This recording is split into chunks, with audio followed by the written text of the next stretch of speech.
Hello everyone. Let's see the question. The question says that let f is defined from close bracket 0 to 3 to r be defined by fx is equals to minimum x minus greatest integer of x 1 plus greatest integer of x minus x, where greatest integer of x is the greatest integer less than or equal to x.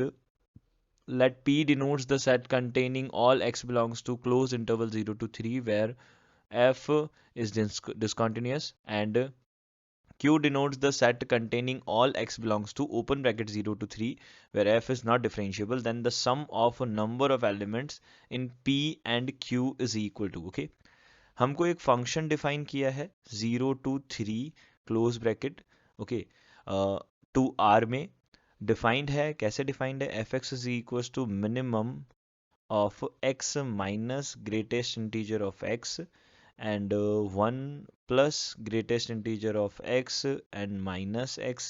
Okay, ये हमको function define है. Okay, तो जब भी minimum function होता है तो हम क्या करते हैं, दोनों का ग्राफ्स बनाते हैं, उनमें जो मिनिमम है, जो नीचे की तरफ है जिसका ग्राफ, वो हमारा ग्राफ बन जाता है. ओके, तो हम बेसिकली इसका क्या करेंगे, ग्राफ बनाएंगे.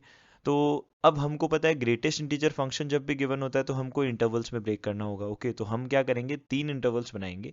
0 to 3 है हमारे पास में, सपोज यहाँ पे 0 से 3 तक का पोर्शन है.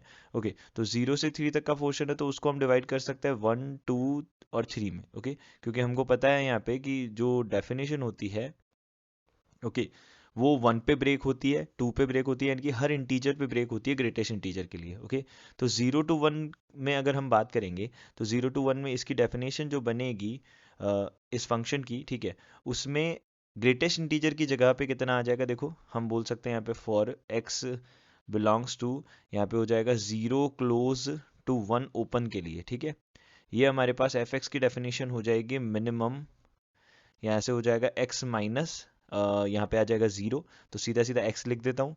और यहाँ पे कितना आ जाएगा 1 प्लस, यहाँ पे 1 प्लस एक्स की जगह पे ग्रेटेस्ट इंटीजर ऑफ x की जगह पे कितना आ जाएगा, यहाँ पे सीधा सीधा 0 आ जाएगा, तो 1 माइनस एक्स हो जाएगा. ओके, अब बात करेंगे फॉर x बिलोंग्स टू, ये बात की हमने 1 क्लोज से 2 तक की, तो इसके लिए जो फंक्शन बनेगा एफ एक्स, वो बन जाएगा मिनिमम ऑफ x और -1 बनेगा. ओके, तो ये हो जाएगा x -1, एंड नेक्स्ट बनेगा 1 + 1 2 माइनस एक्स बन जाएगा. ओके, और इसी तरीके से सिमिलरली x बिलोंग्स टू, हमने देखा 2 to 3. ओके, तो 2 to 3 की बात की, तो 2 to 3 में एफ एक्स जो है वो कितना बन जाएगा, मिनिमम, यहाँ से 3 तक की बात की तो हमारे पास कितना आ जाएगा, यहाँ से ये बन जाएगा x -2 and this will be 3 minus x. Okay, ये बन जाएगा हमारे पास में.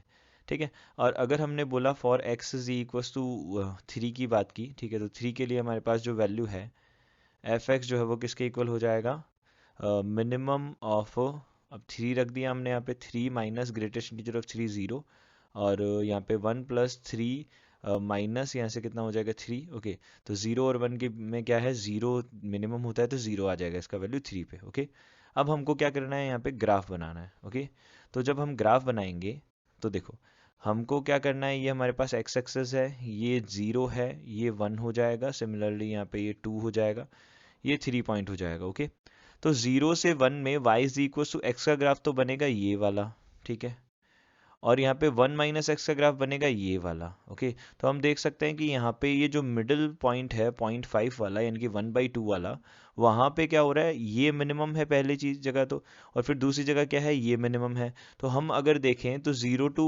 1/2 में तो ये वाला फंक्शन मिनिमम है, तो हमको ये वाला ग्राफ लेना पड़ेगा. ठीक है, कौन सा ग्राफ लेना पड़ेगा, यहाँ से यहाँ तक का, और फिर उसके बाद में हमको लेना पड़ेगा यहाँ से यहाँ तक का, ये मिनिमम हो जाएगा. ओके, ये पहला बन जाएगा 0 to 1 इंटरवल में. ओके, अब इसके बाद में 1 to 2 इंटरवल में बात करेंगे, तो देखो सबसे पहले हमने 1 पे चेक किया, तो यहाँ पे 1 पे चेक करेंगे तो वैल्यू कितना आएगा, 0 आएगा. ओके, मिनिमम, तो यहाँ पे ये मिनिमम वैल्यू 0 आएगा. अब यहाँ पे अगर ग्राफ देखेंगे तो ये बनेगा कुछ इस तरीके के ग्राफ बनेंगे, दोनों ग्राफ देखेंगे तो. और अब जब हम इसको मिनिमम चाहिए हमको, तो इन दोनों ग्राफ्स का जो मिनिमम है, ठीक है, वो हमारे पास कितना आ जाएगा, नीचे वाला ग्राफ आ जाएगा. तो हमने इसका ग्राफ बनाया, तो ये ग्राफ कुछ इस तरीके से बनेगा. ठीक है, दोनों की हाइट दोनों की क्या रहेगी, सेम रहेगी. ओके, फिर नेक्स्ट में हमारे पास में सेम इसी तरीके से सिमिलरली ये ग्राफ बन जाएगा. ओके, तो यहाँ से हम बोल सकते हैं अब जब भी हमको क्लोज इंटरवल में हमको P जो सेट है, ठीक है, वो क्या गिवन है, P denotes the set containing जहाँ जहाँ 0 to 3 में ऐसे पॉइंट्स बताने जहाँ जहाँ ये क्या है, डिसकंटिन्यूअस है। तो हमने देखा, देखो टर्मिनल पॉइंट्स पे चेक किया तो टर्मिनल पॉइंट्स पे भी ये कंटिन्यूअस होगा, ठीक है, मिडिल में भी हर जगह ये कहीं पे भी ग्राफ ब्रेक नहीं हो रहा है तो हर जगह कॉन्टिन्यूस होगा। तो P जो होगा वो हमारे पास में एक नल सेट होगा। अब डिसकंटिन्यूटी की बात तो हो गई, अब उसके बाद में हम बात करते हैं नॉन डिफरेंशिएबल की, ठीक है।